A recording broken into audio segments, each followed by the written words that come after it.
Hello everybody, GamerPenny here, bringing you another episode of our Secret World Legends Let's Play. Stumbled over the title. We're back with Ellie, and we're going to be doing this investigation quest here that Lisa Hui has for us. But there's a couple things I want to look at first. One, we got this. Yep, this is what I thought. So a new patch came out, did some quality of life stuff for us, but also introduced this, the anima allocation. Anima allocation allows you to allocate your power rating towards damage, healing, or survivability. Anima allocation can be accessed from its tab in the ability window. So, if we look at who we are now, and what we are as a person, we have basically item power, hit points, combat power, healing power, and protection are the new stats. And I don't know if they were there before. I honestly couldn't tell you. But right now we have a lot in combat power. We actually have a lot of protection as well. And then you'll see on our items now, we have hit points, attack rating, and protection. Okay, and then if we open up our new stuff, this has not changed, but we have anima allocation. And so let's put this over here, and sorry about all the banging around. The cats are chasing chipmunks at the windowsill. We can actually move this stuff. So right now we have 90 in damage, 10 in survivability, and 0 in healing. So if I wanted to be a healer, I could actually drag this over here and be like, yo, give me like 90 healing and 10 damage. Then if we look at our stats, commit. Then if we look at our stats, we have, look, 44 attack rating, 394 heal rating, and 100 protection. So you can change this at any time for free, right? Doesn't cost anything. You can change it at any time for free. And it shows you here a little bit what you're going to gain, what your stats are going to do. We could have 7,000 health. Oh my god. Just straight up survivability. I do want to have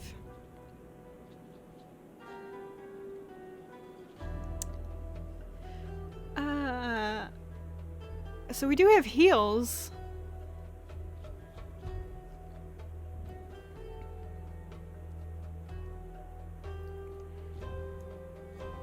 What if we had 90 and 10 combat and healing? Because we do have this heal that we use. Maybe we, well, you know what? What's the harm of testing it out and trying it, right? Attack, heal, and protection. Okay, so 394, 44, and 100. I put this over here.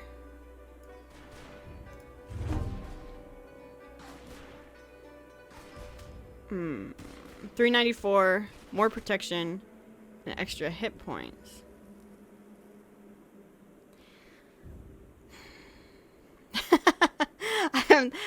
I'm debating, because if we have extra hit points, we won't have to heal up. We have one heal. I think we'll leave it at this, 90 and 10 protection, because that heal is not going to do... We can only do one every, what? 5 seconds, but... No, 20 seconds. Refresh. Alright, let's try this. Commit this.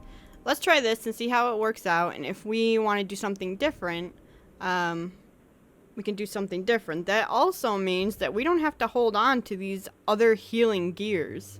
Right? Does that also mean that any of these 3 pip things that we kept are good enough for us right now? This is level 13. But if we got this 25, it could be our 3 pip headpiece, right? Is that how that works now? Oh, I think it is. Can we test it? Can we just play? I know we don't normally do this at the beginning of the episode. Can we test it and get... Let's get this to 25. So I would want one of these. Let's get this to 25. 21. 25.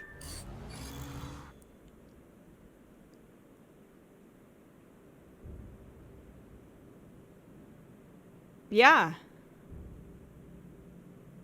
Wait, why is it better than the one we currently have equipped?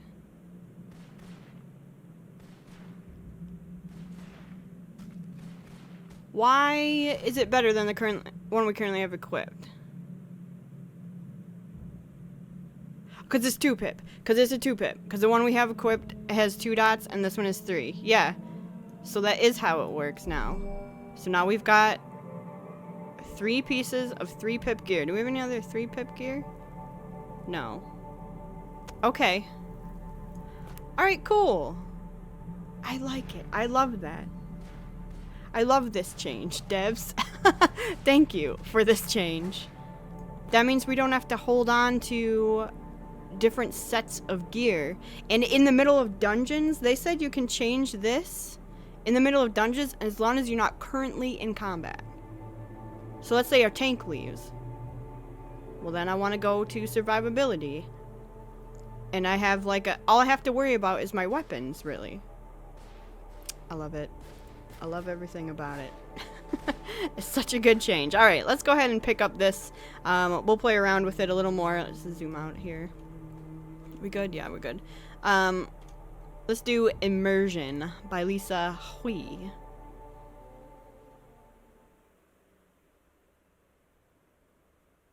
Come to gloat. How the mighty have fallen. Yeah, there's that. But then again, we fall, you fall, we all fall. I can tell you this, and I'd probably get fired for it, but, you know, perspective. We've been out here a while. Protection detail for the science guys. You've heard about the Prometheus initiative? Them. And I knew something was going on. I knew it. But we're trained to turn a blind eye and focus on the job. We keep the nerds safe. It's how we do's it. You know what I'm saying? I like her. The core teams, the white coats and suits with the Prometheus initiative, were digging over in that weird city other side of the mountains. They were bringing out containers packed with artifacts. Regular Tomb Raiders. Seemed like they were having all the fun. The teams went deep underground, and they came out with stuff that even I could tell was powerful and dangerous. They had that hum to it, you know? That feeling of weight and age, of violence. Everything was getting packed up and ready to ship out when it happened. First, the incident down in the caves. Took out our whole detail there, along with the base camp. We had to pull back. Then some kind of sabotage. Someone on the inside is my guess. Wiping out our teams on the other side of the gateway. The white coats, the suits, supervisors, uniformed personnel, everyone. And the shipping crates? Gone. We sent a detail to secure whatever was left inside the city, but there was nothing. We had to retreat. Not a survivable situation. Too bad we failed to grab the comms gear. Could have come in useful with a direct line to HQ. Something's gone very, very, very wrong. We haven't heard a peep from Mission Control. And I don't know where the artifacts went. But right after all this is when the end of the world started happening. Everywhere. I can't say for sure the two are connected, but warning bells? Oh, you betcha. Alright, Lisa Hui. Examine Lisa Hui's tablet. Okay. Quick access inventory updated. Connect to Arachi HQ via a communication node.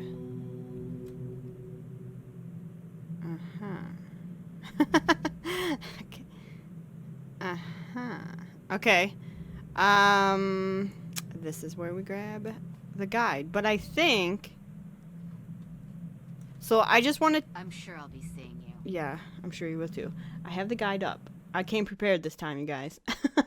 Head over to the communication tower at 428 837. That looks like it's right around here. 428. No, it's not. 837. Oh, it's kinda.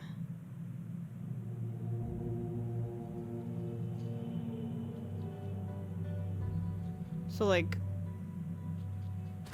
it's like right here. Head marker. Communications. Alright. Let's head down there. was gonna say, every time we ran... Wow, leg. What the heck? Every time we ran down here, we heard on the radio someone trying to get in touch with Lisa Hui. So, I knew it was gonna be down here. Hey, guys. I'm just gonna come through here. I don't know why we're getting so laggy. It might... I hate to say it. It might be, because there was a patch. Every so often... Really? More? Every so often when there's a patch, they sometimes, even though we got some good quality of life stuff out of the patch, sometimes it breaks. Still these, huh? We didn't get a new cache. Well. I'm not gonna open any excuse me, I'm not gonna open any more haunted caches. How the heck do you get up there? I think I went the wrong way. We probably could have let those two survive. Let's go up here. Okay, let's go up here. You guys down. And I don't really notice a difference in, you know... Let's pay attention to how quickly we kill things and how much our health goes down. That still does like 433. Alright, let's patch in. Ah, God. Okay. Yuck. Stop that. Shift 2. Turn on the tablet. What? Flat on your back. You have been dreaming dark dreams in which strange voices haggle for the right to devour your soul. The dream ebbs, draining slowly away and leaving you gasping for breath in the sudden brightness of consciousness. You open your eyes. You are lying on a rocky outcrop in the shadow of a metal communications tower. You notice that the tower is branded in several places with a familiar logo, the Irachi Group. Welcome to the game. Type help for assistance.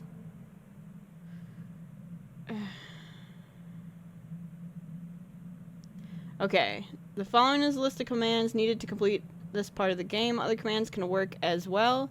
If you only use these commands, you may miss some fun little areas of the game. Commands marked with a star are not necessary to complete. Okay, so we're flat on our back, and it says to first do, let me click out of this real quick. First do stand, so we want to stand up. Yes, get out of here. No! I wanted the tip to go away, not the game itself. There we go. Okay, stand. Is my caps lock on? Yes, it is. You climb to your feet, wincing as dizziness threatens to overwhelm you. It feels as though someone, somewhere, has given you a gigantic slap to the face. Shading your eyes against the harsh sunlight, you take a look around at your surroundings. You can see that you are standing on a rocky outcrop, one of several that dot the floor of a large sandstone canyon. Hey, that's where we are. A sandy path runs between the rocky outcrops, though to reach the path from here would be a fall of several meters and almost certainly cause injury. There are armed men standing on the rocky outcrops, dressed in Irachi field armor. As you watch, one of the men twitches and makes a guttural comment to his companion.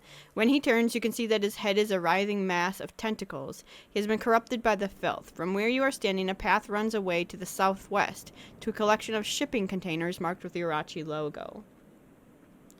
Then it says we can type in southwest.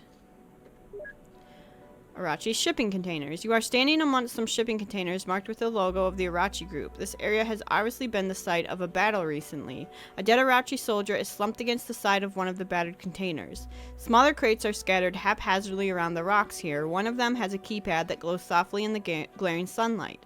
From here, a sandy path leads from both north and south onto the sandy floor of a canyon.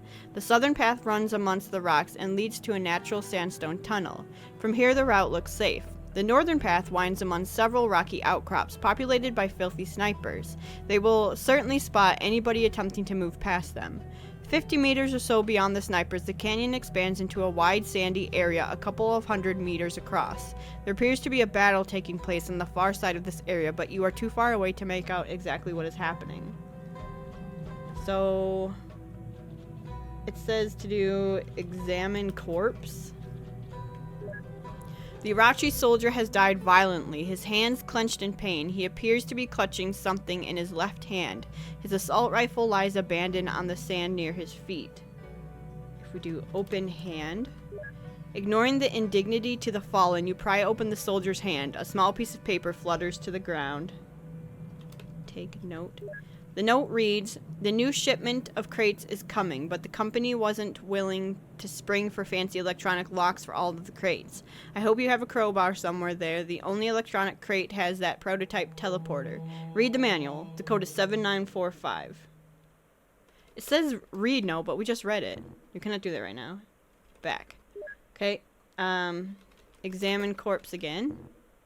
Back. Back. Examine corpse.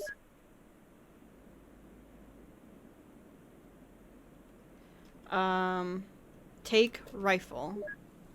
You take the assault rifle. It appears to be unloaded. Back. And then we want to use keypad. Keypad is awaiting your input, and the code that we got was 7945.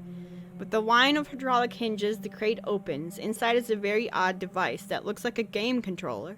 Next to the device is a thick manual. The cover reads experimental teleporter. Use at your own risk.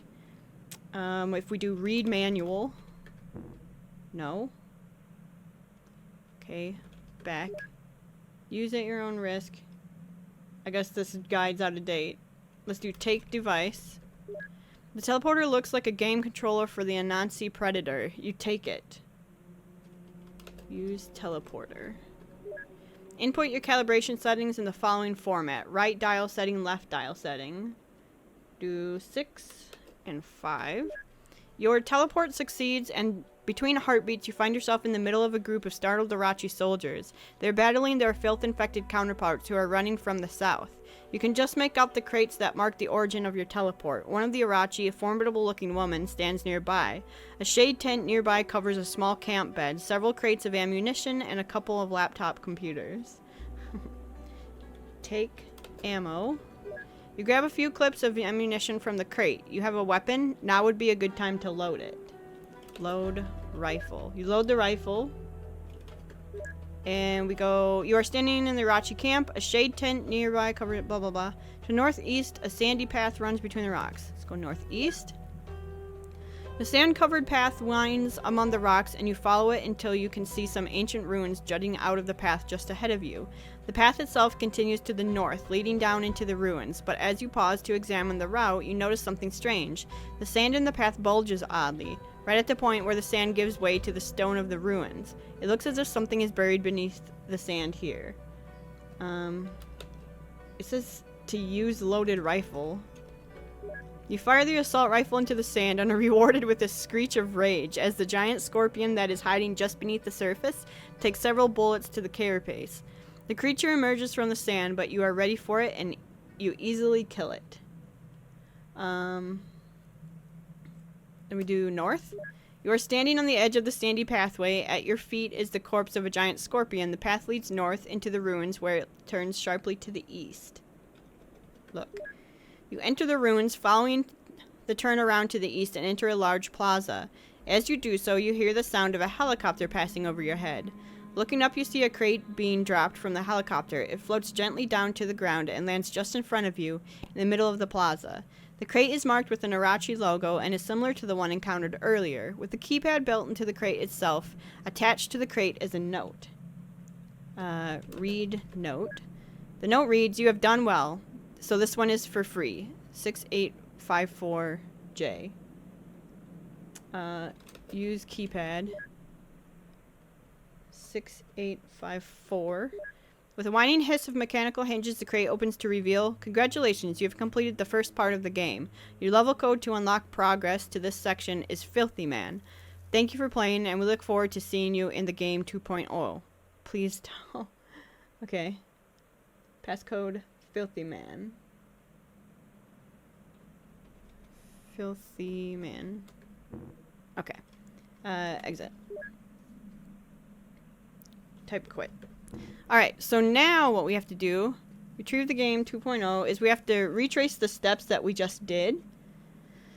So, oh man, it says head back to the Irachi camp and follow steps in game. But where we want to go is 510, 510 and 1023. Okay. So it's like around up here. Okay. M. And then let's delete that one. So we want to go up and into here. Okay, we can do that. No problemo. To go retrieve the game 2.0. This one's kind of cool. I like those text-based adventure ones. I remember when computers like were first. This might age me a little bit, but when we still used computers with DOS on it, I remember a game that we played. Oh, is this the scorpion we have to kill? A game that we played, and it was, I don't remember if it was like you were playing a paper boy, or like you just had to move around the house and you had to type in your input completely. This is the one that we had to kill. Like, to even do anything, to go anywhere, there were no mouse or keyboard controls. It was all typing. Like, move forward, grab such and such. It was pretty good. Pretty good. I like those kind of games, although they're hard for me to figure out sometimes. Okay, we're going here. So there's the helicopter overhead. Oh, hello. Bye.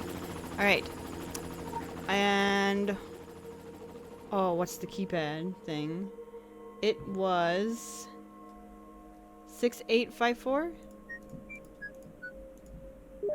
Quick access inventory updated. Play the game 2.0. Oh boy. Let's get the guide down here. Okay. Please enter your access code. This one was filthy, man. Don't even have to use the guide for that. You're standing in the middle of a covered wooden bridge. Small windows are visible along the length of the bridge, and peering through one, you can see that the day outside is unnaturally dark, as if this place is enveloped in dark clouds or mist. You can see autumnal trees dotting the landscape, but everything seems oppressive in the palpable darkness that hangs in the air. Beneath the bridge, a shallow stream flows downhill, and peering out of the window you notice a golden glow that seems to come up from the stream bed beneath the bridge. You see a small path that can be followed down to reach the riverbed. To the west, you can see that the road swings to the left and begins to climb the hill. To the east, you can see the signs of civilization, the outskirts of a small town. There are humanoid shapes moving around in the area, but the entire place feels eerily silent except for the babbling of the stream that runs beneath the bridge. It says to type in down. You slip and slide your way down the bank to the stream until you are standing beneath the bridge. You are standing in a vibrant green patch of grass which has seemingly sprung from the stream bed, in deep contrast to the dull gray rocks that surround it. The verdant grass growing in the shallow water has acted as a filter for garbage that has been thrown into the stream. A baseball glove, a small wind-up robot, and a broomstick are all tangled in the weeds.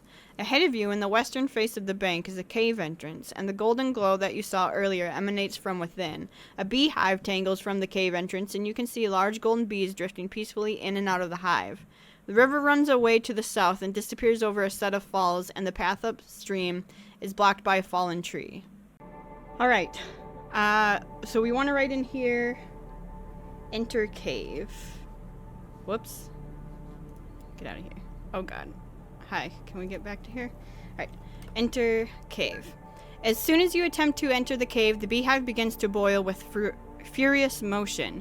You step backwards in alarm as thousands and thousands of bees emerge from the hive and forming a solid wall across the cave entrance. On the golden wall, the bees shift and dance, maneuvering their black gold patterns into intricate positions until a picture begins to emerge among the pattern of black and gold.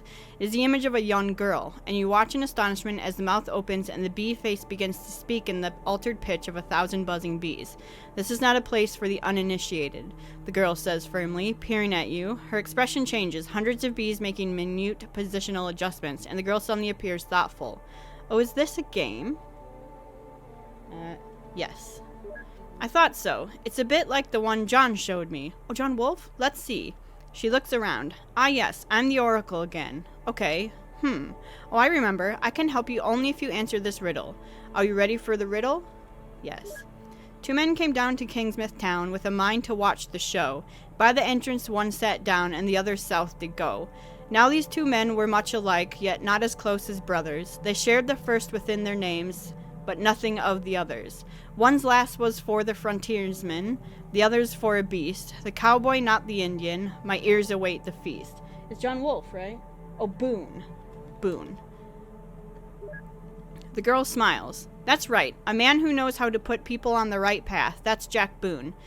In return for your words, I offer you a fistful of power. Go up and take the path west. The town is not safe in these dark times. With that, the image disintegrates, and a section of the swarm separates itself from the group, buzzing towards you. You hold your hand out to stop them, and watch in amazement as they form a moving gauntlet that surrounds your hand and lower arm. You're now carrying a fistful of bees. Alright, let's go up. You are standing in the middle of a covered wooden bridge. Small windows are... Oh, this is the same place. So we want to go west. You follow the road west from the bridge, finding that it curves to the south as it climbs the hill. And you crest the hill. The road widens to accommodate a viewing area, complete with picnic benches and telescopes, before plunging steeply downwards and swinging west again. You barely have time to view the area when an earth sign roar shatters the stillness. On the far side of the picnic tables is a massive bear, but something is clearly very wrong. Its fur is matted with blood, and a gaping wound exposes the bleached white of its rib cage. The eyes are milky white, the eyes of something long dead, and you can see maggots spilling from the wound in its side. Its back legs trail uselessly behind it, and as it drags itself toward you. Razor sharp claws digging relentlessly into the asphalt. You have moments to react.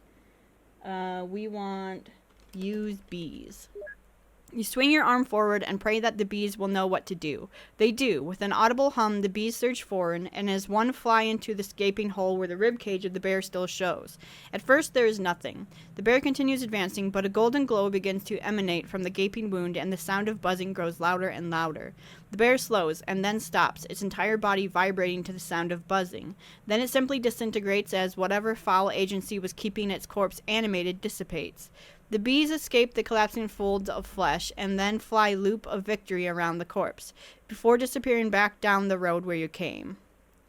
Alright, then we do next. Should be the same, I think. We want to do use southeast telescope. The lenses at the front of the telescope seem broken, and as you move it, it rattles. You investigate the lens sockets and discover the source of the rattling. Small clockwork key. You pocket the key. Use south telescope. You focus the telescope on the buildings. You think you detect movement within, but it is impossible to move the telescope far enough to confirm it. You're just pulling away when you notice a carpet in one of the hallways bears the name of the location, Kingsmouth Academy, 1798. Seems like nice enough a place. West. We want examine bin. Oops. I spelled it wrong. Bin. You are standing in a car park next to a two-story building that obviously serves as a local fishing shop. The sign out in front of the store reads Red's Bait and Tackle. A large green bin is pressed up against the wall of shop. A large fence separates the property from the forest behind it, and you are grateful because the half-glimpsed shapes in the murky woods send shivers of horror running down your spine. In the car park, there is a wigwam, a pickup truck, and a sedan. Both cars have custom plates. The truck is labeled Tomahawk, and the sedan is Powwow. Cursory examination of the wigwam reveals that it is a cheap and tawdry thing, created for the benefit of credulous tourists. Across the road to the southwest, a small fishing pier juts out into an inlet. The tide is very low, and there are strange clumps of biological material dotting the shoreline. Considering what you've seen so far, you are immediately wary of what they might portend.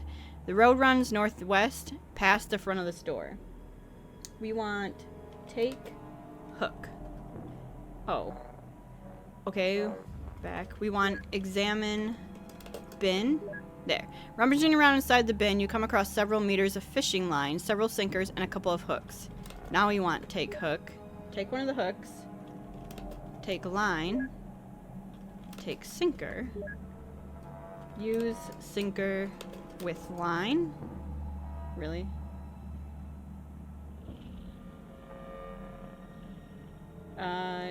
Use sinker. But did I spell it wrong? Okay. take one of the sinkers. Use sinker with line. Use line with hook. Uh-oh. We're stuck now. Use hook with line. Use line with sinker. Uh-oh, shoot. We're stuck.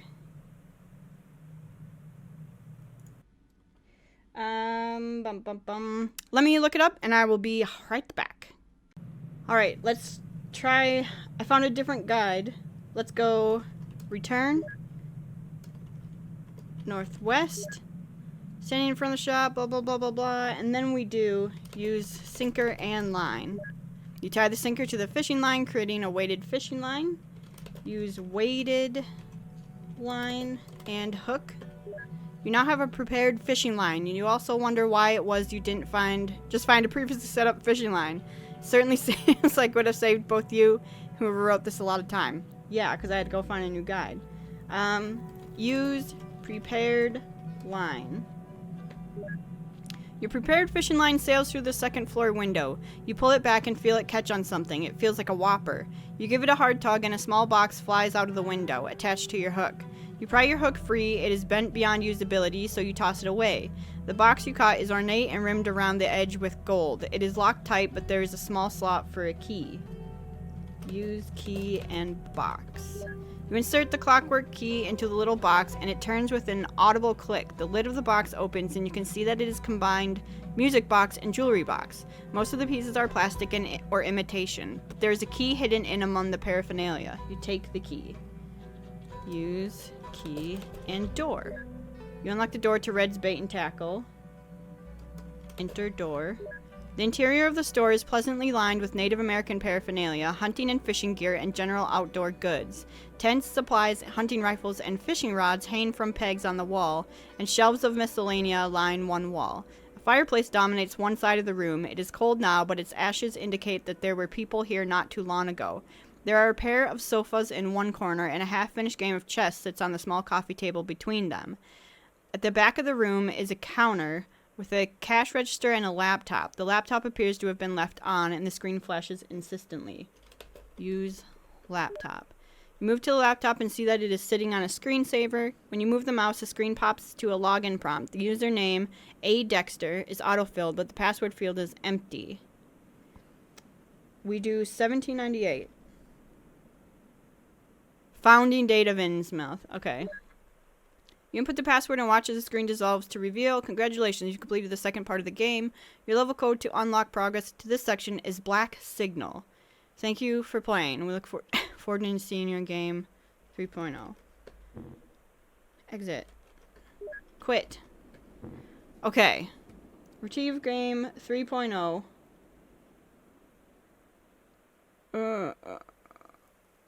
So now we actually have to go to Red's Bait and Tackle.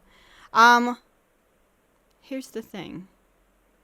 Do we want to finish that this episode? Yeah, let's go ahead. So, whoops. Pressing all the wrong buttons.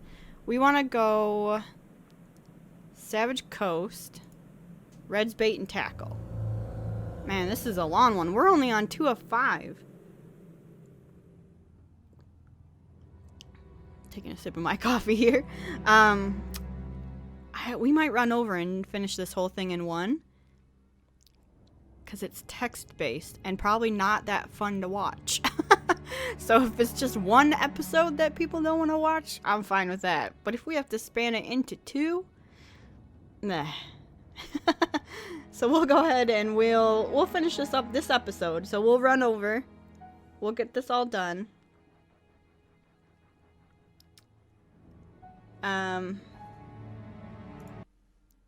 Click this. The guide I'm using now is legacy.tswdb.com, by the way. Unfairco had some, it just couldn't get past that one thing. The one step. Everything else on unfair.co was fine, just the one step was backwards in there. Which I seem to remember running into that before when I did this quest on TSW. Okay, so we're at Red's Bait and Tackle. We need to run in here and find what? You? SD card? Play the game 3.0. If you manage to follow the path described by the game, you should now be standing in Red's Bait and Tackle. There's an SD card.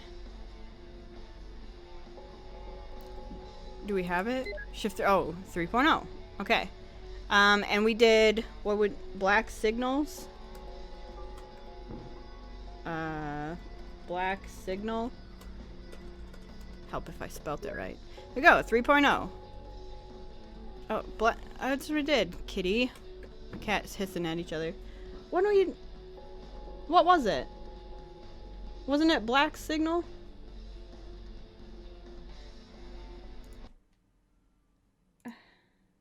Yeah. Please complete the previous version of the game to discover the code for unlock. Yeah, it's black signal. Black signal. Are you serious right now?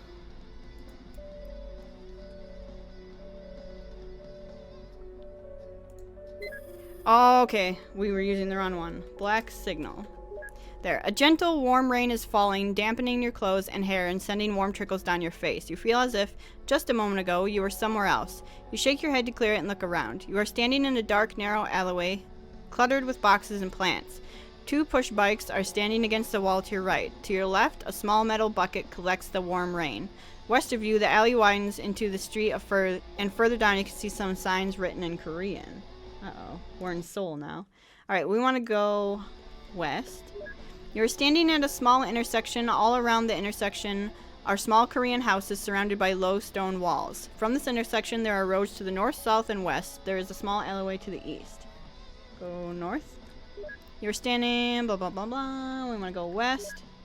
You're standing in a small open-air cafe. It is a pleasant little place with umbrellas keeping the rain off the small tables scattered around a small brick courtyard. Perhaps because of the rain, there does not seem to be anyone around, though one of the tables has a packet of cigarettes on top. Take cigarettes. You take the packet of cigarettes. You don't think anybody is going to miss them. Go east. You're standing in a small intersection. All around the intersection are small Korean houses. Okay. Then we want to go south, south, south, west, and south. Alright, the police station smells of cheap coffee and cigarettes. Flickering fluorescent lights give the room a 3 a.m. glow, and the floor is sticky and covered in the type of dingy carpet the government's purchased wholesale the world over. Several officers are hunched over laptops at small cubicles, yet there is nobody at the front counter. You do notice an access card labeled PC Black Hole sitting on the counter. The door to the north leads back to the intersection. A man in a tan jacket and dark blue pants wanders over towards you. He looks you up and down and then asks an inquiring question in Korean. Give cigarettes. You pull out the packet of cigarettes and the man's eyes light up. He nods, does something gruff, and then heads into the street, obviously looking to smoke the cigarettes. Take card. Reach out and casually steal the access card. Achievement unlocked. Master Thief. What? It says take guitar? Oh, no. Now we go north. North. You are standing at an intersection outside a police station. Above the police station, neon lights proudly proclaim the existence of Black Hole PC Bang. There are stairs leading up to the PC Bang on the left-hand side of the building. The door to the police station is to the south. Next to you is a police officer, happily smoking the cheap cigarettes you found on the table in the open-air cafe. You want to go up. Use card. Okay. You are standing in a PC Bang, awash in a healthy glow of monitors, arcade machines, and the Bingo Cola dispenser. The sound of fingers on keyboards, mouses being clicked, and men cursing around their breath is soothing. There are about a dozen patrons in the PC Bang. One is sleeping with his head on the desk beside his keyboard. As you step into the room, a young Korean man in a full tracksuit comes over, speaking excitedly. When he realizes you don't speak Korean, he switches to English. Hey, you can't just come in. This is my place. I'm the pro. You want to play? You got to show what you know. show that you know how. You got to challenge me. He signals to a young girl who hurries over with a plastic guitar in each hand. She hands one to the man and offers one to you. This is where we take guitar. Look at the guitar in your hand. It has a red, green, blue, and yellow buttons. The game is Guitar Man Stimulates Crowd Orgasm 4. I'm translating, obviously. Just show me what you've got. The man points at a nearby monitor and the game begins. Ready? Yes. We want to use green. Use red. Use yellow. Use red and yellow. And now we got to do purple, so use blue and red. Tilt guitar. Whoops. You tilt the guitar and your on-screen avatar shoots lightning from his guitar, making the audience simultaneously lose their heads and writhe on the floor in some kind of ecstasy. Your Korean friend turns to you and nods. That is good. You are welcome here. Your membership gift is over there. He points to a location between the monitor and the keyboard on the third row of PCs. You move over there and then the world seems to dissolve. Congratulations, you have completed the third part of the game. The Councilese. Wow, I'm never going to remember how to do that. Okay. Quit. So now we have to go to Agartha because we have to go to Korea. We have to go to Seoul. Man. This quest. I bet it's not that fun to watch, so I do apologize for that, but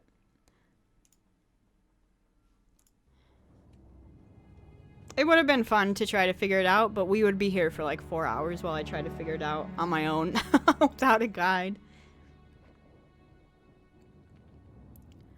So, but this will be the last main quest we do in this part of Egypt. Then we'll go back and we'll clean up those side quests, and then we'll go to the second zone of Egypt.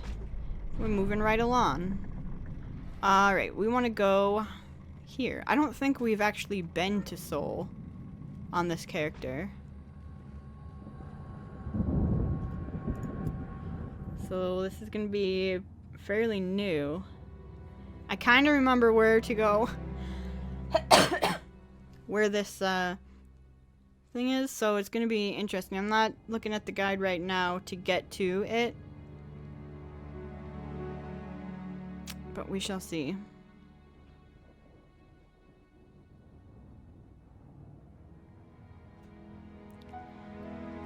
That's actually a really pretty loading screen.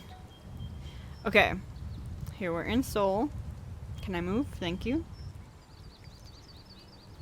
We're gonna be looking for candy while we're through here, because I know there's one there.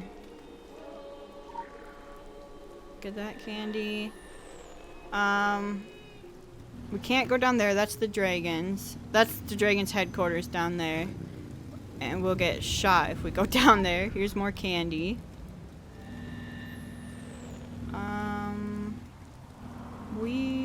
I'm just looking out for some more candy at all. I think we want to go up. Oh, black hole, it says to go that way. Okay.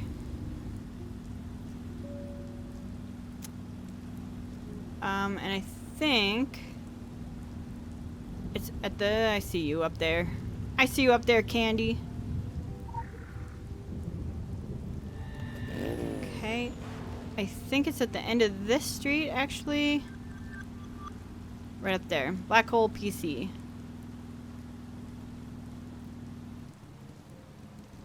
I see you back here.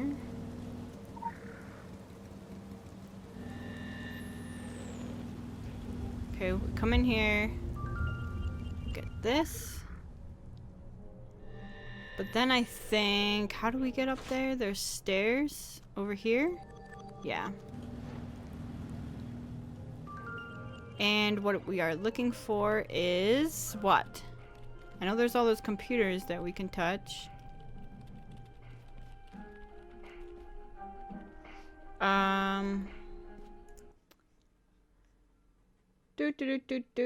Where is it? I'm looking at the... Okay, there's a block of 2 somewhere.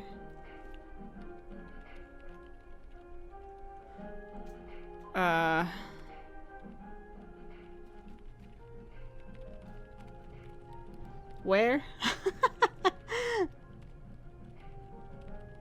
No, there's a whole block of... Oh, game missing. No.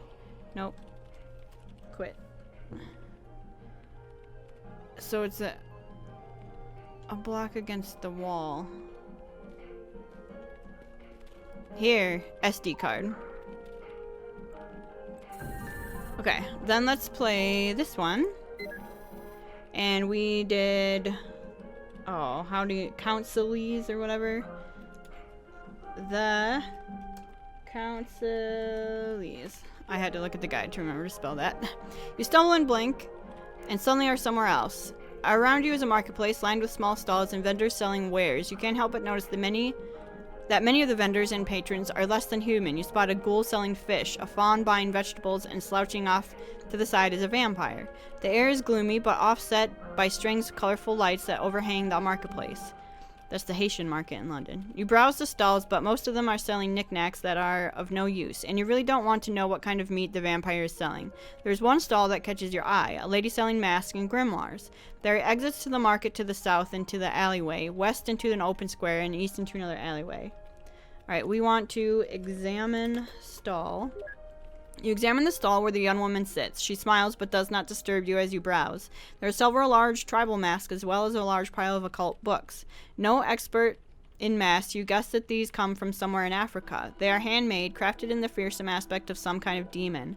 The occult books are equally intimidating. You leaf quickly through a couple and shudder back from the sinister spider-like writing and inked illustrations. Only one of the books seems to be written in English, the Mangwande. You pick it up. Are you interested? I am a student, so I need to practice. That's why I am selling my books. The price is that I get to practice casting a minor guise on you. It will only be temporary, and the effect could be positive or negative. It might make you lucky for a while, or it might make you dizzy. She smiles again. It's hard to say what will happen, to be honest. Do you want to pay the price? Yes. She draws forth a small scepter and then waves it around your head a few times, muttering words under her breath. You feel a chill run through your body, settling into your bones, but otherwise nothing at all seems to happen. The girl studies you for a minute, then hands you the book. I don't think it did anything. Let me know if anything interesting happens in the next day or so, and enjoy the book. You move away, clutching your new purchase. Look. Stumble and blink, suddenly are somewhere else. Around you is the marketplace, lined with small stalls. Oh, yeah, okay. Then we go east, south. Okay, you are standing in a large room with a circular wire fence in the center, surrounded a large pit. Around the edge of the room, there are market stalls, but the main focus of the room seems to be the pit. Gathered around the fence are dozens of people cheering, and on the huge television sets above the pit, you can see a battle is being broadcast from below. Edging your way through the crowd to the edge of the pit, you can see a man battling barehanded with some kind of monstrous creature. You can stay and watch, otherwise the only exit is to the north. Watch.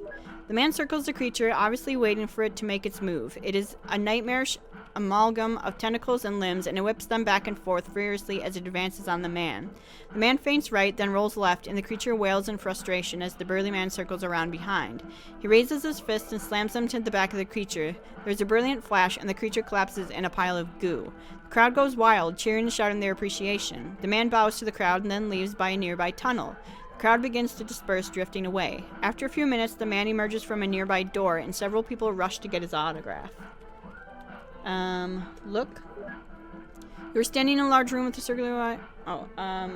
talk. You approach the man to try to get his autograph. He looks up to you as you approach and says, "Got something to write on?" Give grimoire. He takes the book from you and raises an eyebrow at the cover. You're a fan of snake cults too, huh?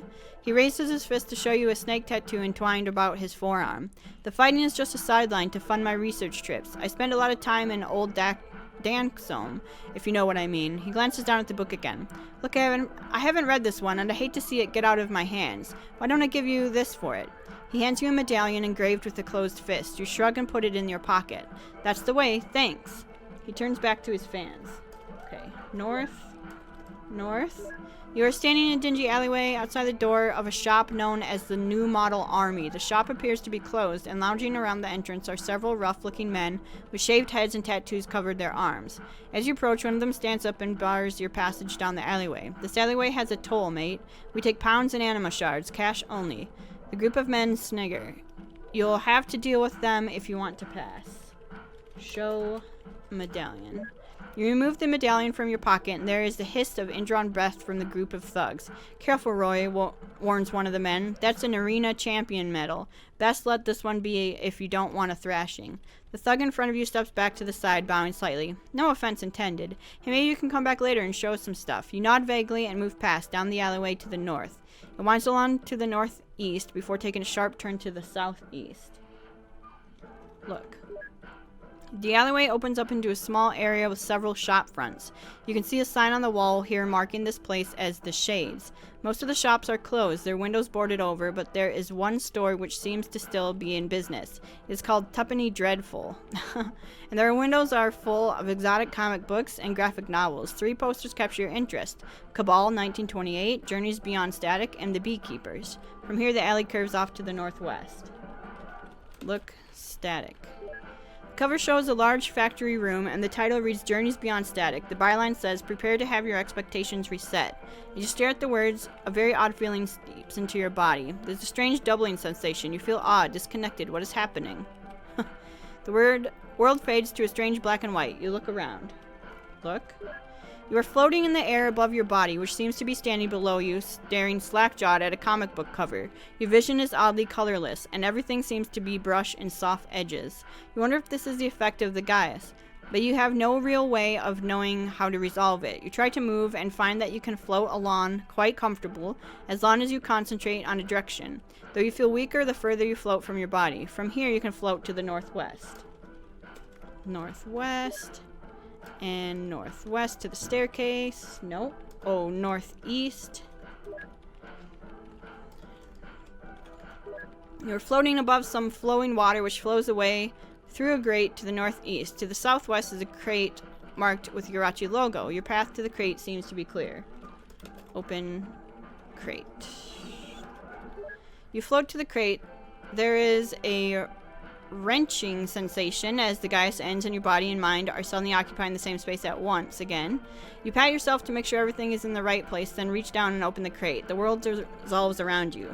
Congratulations. Tokyo awaits. Oh god. Okay. Quit. I hope that doesn't take us to Tokyo.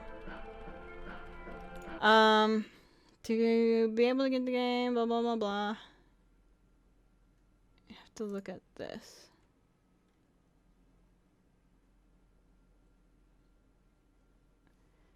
So, is it the we gotta go to the Haitian market, or...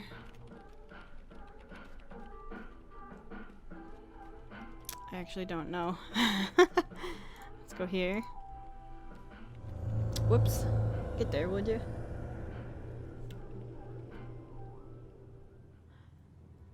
So, for any guide writers out there that may see this, if you have someone that's following a guide, don't just say, go to the place that the game described. That's what this guide says. You will need to do what the game described. I know it's in London. We do have to go to London.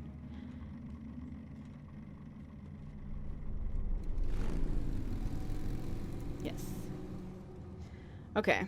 And then there's a little spot we have to go to here in London. A comic book spot, I think. There is a picture with the map on it, so I'll try to follow that, but honestly, these guide writers need to look at it from the perspective of, I didn't pay attention to half of the stuff that I read on there. I just was kind of paying attention, but not really.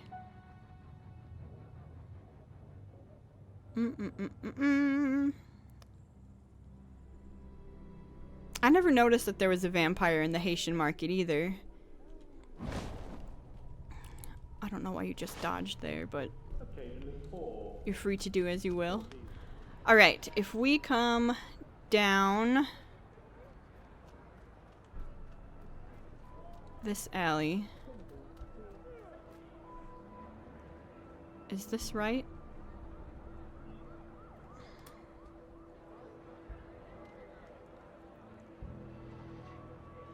This is like Eldwick Park. if we come down here, I think. The shades. I think that's where we want to go.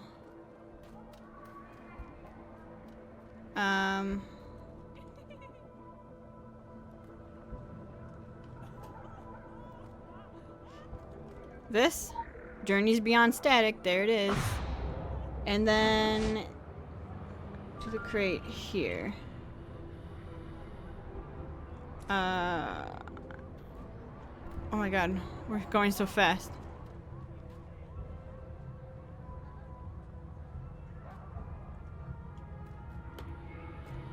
We can't fly or anything. I don't know where the crate is. It's showing like right here. Oh, is it up there? Hold on. This shows like a little tunnel. We're going so fast, I can't even handle like how fast we go. So we're here.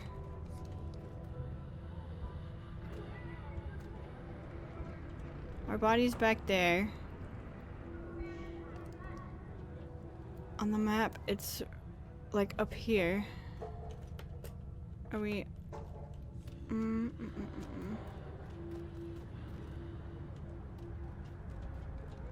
No, we're not out here. It's gotta be down this alley, and it's gotta be probably up here, huh?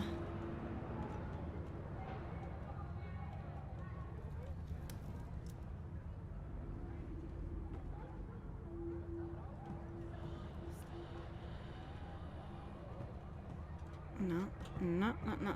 Oh, we go so fast. Is it up here, or am I just completely wrong now?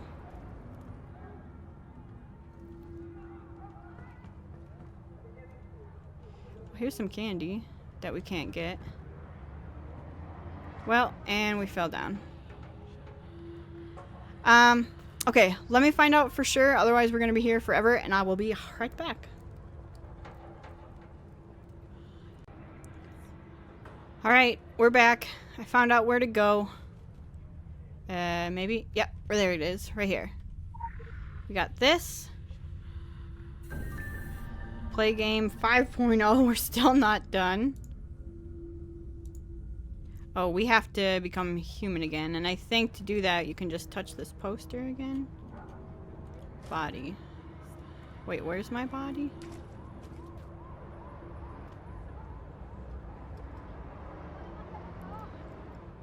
How in the world does it get over there?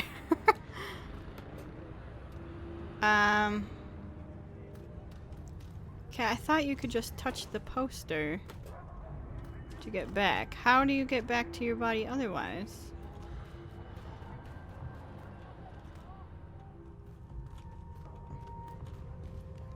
Like through here?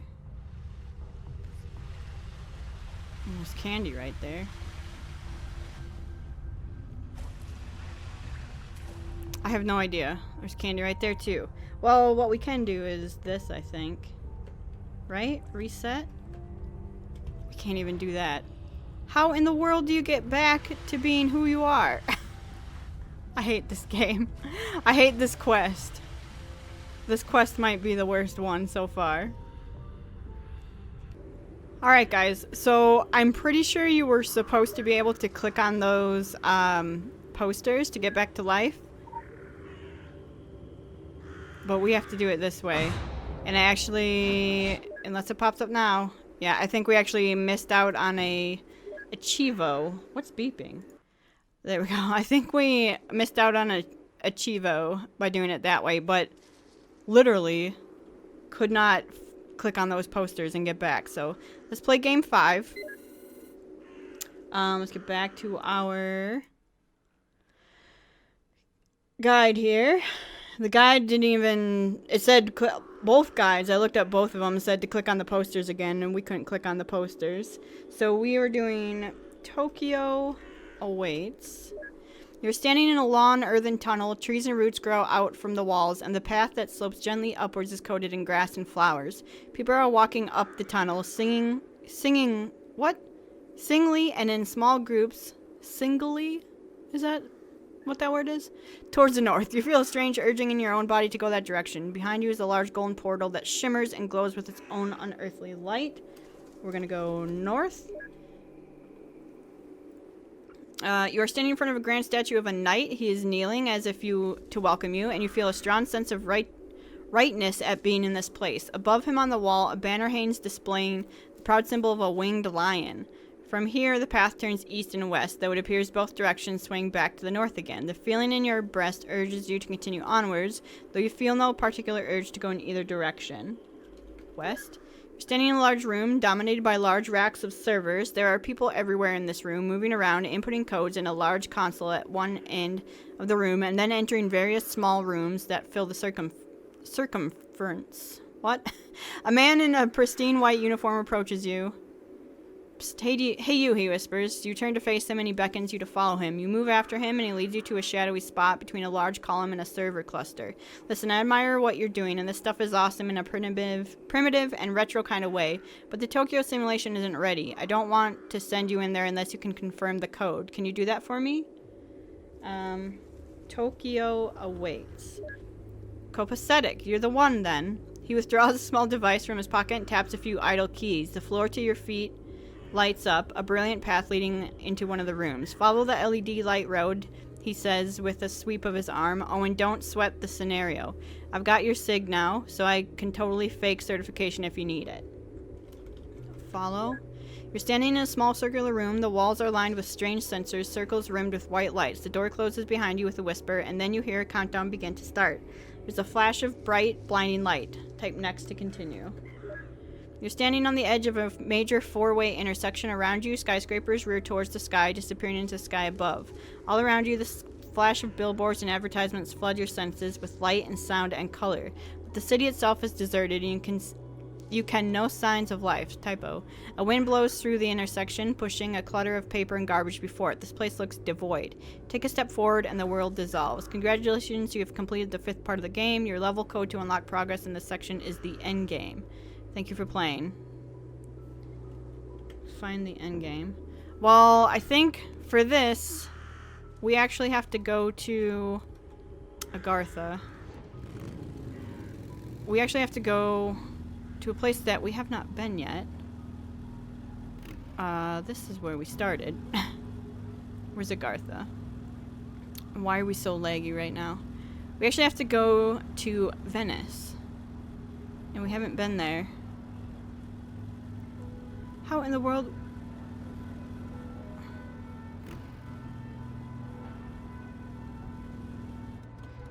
Where the heck are we? And why am I so lost right now?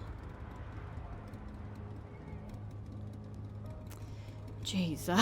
I'm getting flustered over this quest. This quest is rough. This is probably the roughest investigation quest we've had so far. Now, I don't know how to get to Venice with the new Agartha, is the only thing.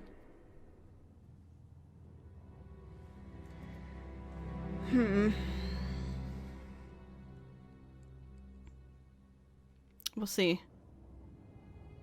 I know how to get there with the old one. It was ridiculous trying to get there. To time a jump just right, or aim yourself. We'll see if it's still that way.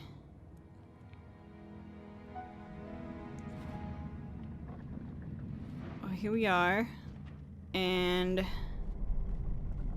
well, what's this? Hello, Candy. What have you always been here, and we just completely missed you this entire time? Now Agartha or Venice. What is this? Nothing. Open for expansion. Okay. Hi. How do I get to Venice from here?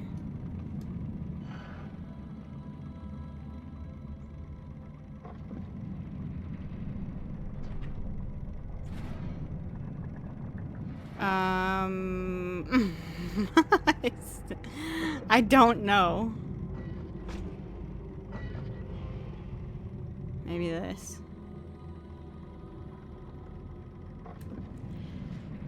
Can we not finish this because we haven't been there yet? I really hope that's not the case. let's try from these portals here. See if any of these are Venice. Yep, lag as always as we're going into here. Nice slideshow. Great. What's this to? Training grounds. Transylvania. The hubs. Egypt. Public raids. Error. New England. I have no idea.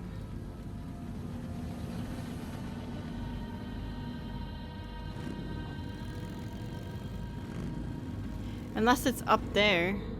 What is this? The hubs? Oh, yeah. Seoul, London, New York, and Venice. Is it the one over here?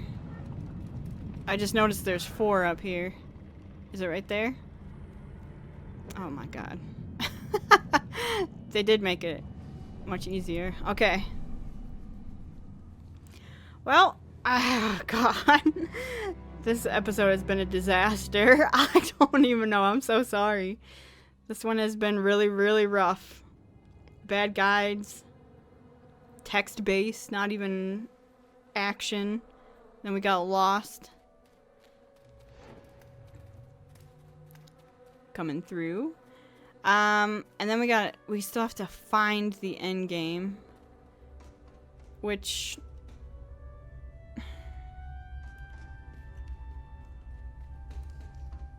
Oh, there's candy over here. Arturo Castelloni's office. It kind of sucks because we've never been here before, so this is our first introduction to it, and we're not going to be able to do a whole lot with it. Oh, here's the knight.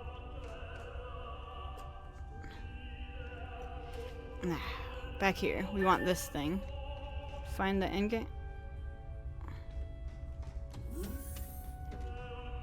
Tokyo?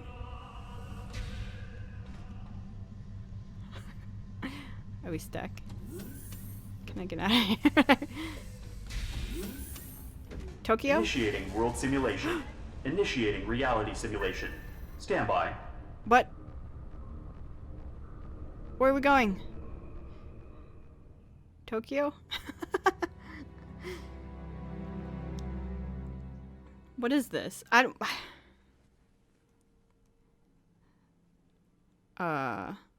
Oh my god. The game is over. We'll play again. But... See you in Tokyo. Okay. I'll see you in Tokyo. John? Like John Wolfe? John. I'm so nervous that meant John Wolfe. I never actually got to those quests until... Remember, I didn't do Tokyo.